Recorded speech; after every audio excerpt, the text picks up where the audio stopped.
I heard this guy the other day say that Philadelphia and the region around Philadelphia is the gardening capital of the world.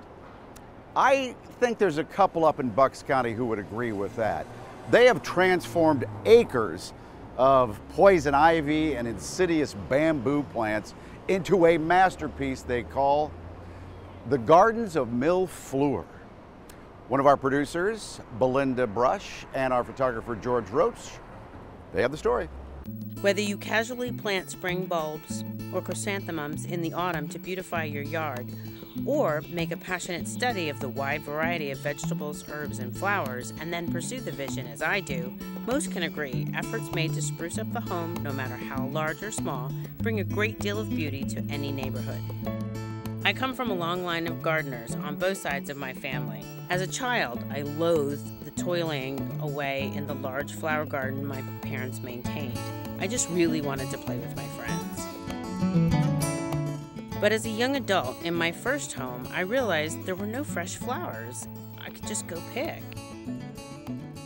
That began a long discovery, digging in the dirt, and a labor of love for me.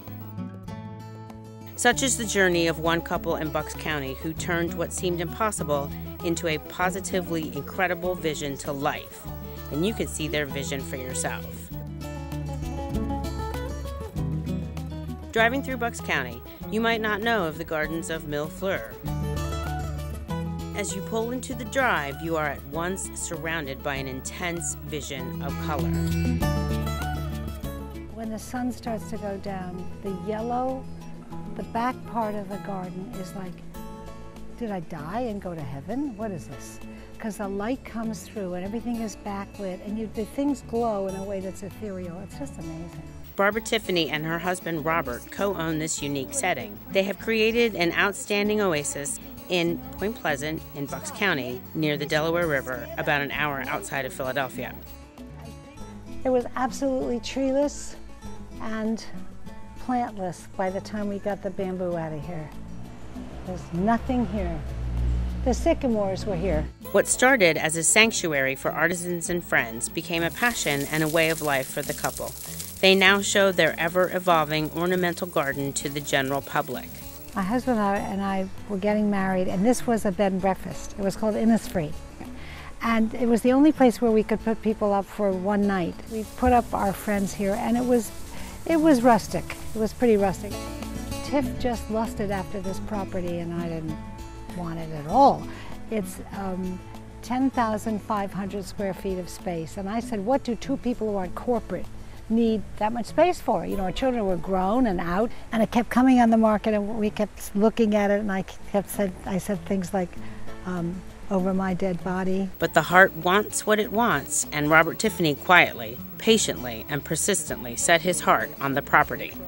So we were artists in residence in 1993 at a ranch overlooking the back of the Yosemite Range, and I was in La La Land because I had never been an artist in residence before, and this was like, oh my God.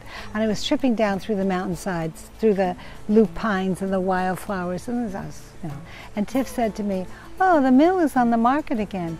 And I said, oh, well, maybe we could do there what they're doing here, which what I meant by that was bringing people in to do creative work, because what else do you do with all that space, right? That space became theirs. But they encountered a good many obstacles as the evolution of the property unfolded. Bamboo for one, poison ivy as well. Started with the garden because of the wall-to-wall bamboo.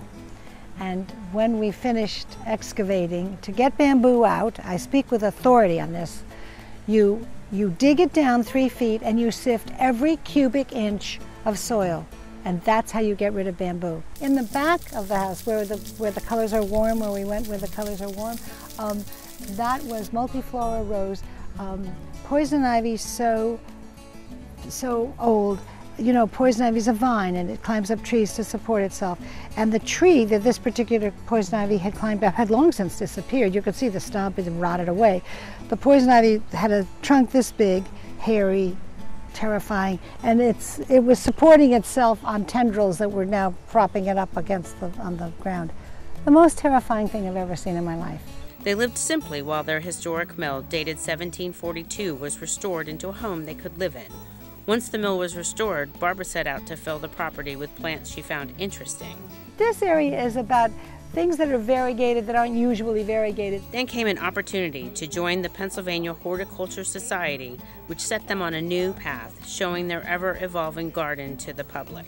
Philadelphia started, the gardens, the great gardens around Philadelphia, started to market itself as the garden capital of the world, and in fact it is. There are over 35 public gardens that within about 35 miles of Philadelphia, and it's very rich, it's very interesting. You know, as a member of the public, I thought so. But I don't know, I guess somebody asked me if I'd like to join the consortium, and I said something like, "Are you kidding?" You know, yeah, where do I sign? You know, it was, yeah. It's an extraordinary effort. It's very thoughtful, it's very caring, and each garden does what it does. They just ask you, what do you want? What do you want us to do to support you? It's a marvelous group. Barbara has a simple philosophy for what she chooses to grow. Everybody should plant what they want to plant. I believe if the planet can be saved, it's going to be diversity that will save it. So I am very interested. I have lots of natives, lots of what are called natives. I have lots of plants that have come from other countries in the same latitude or not. I'm experimental a lot. The garden is spacious and diverse, and the hosts are warm, knowledgeable, and friendly. The garden itself has year-round beauty and interest. The bucolic setting invites peace. This is a must-see with so much to offer. Find yourself inspired by the gardens of Mille Fleurs. As always, if you have story ideas for the Jerrick Report, hit me up on Twitter @Mike Fox 29.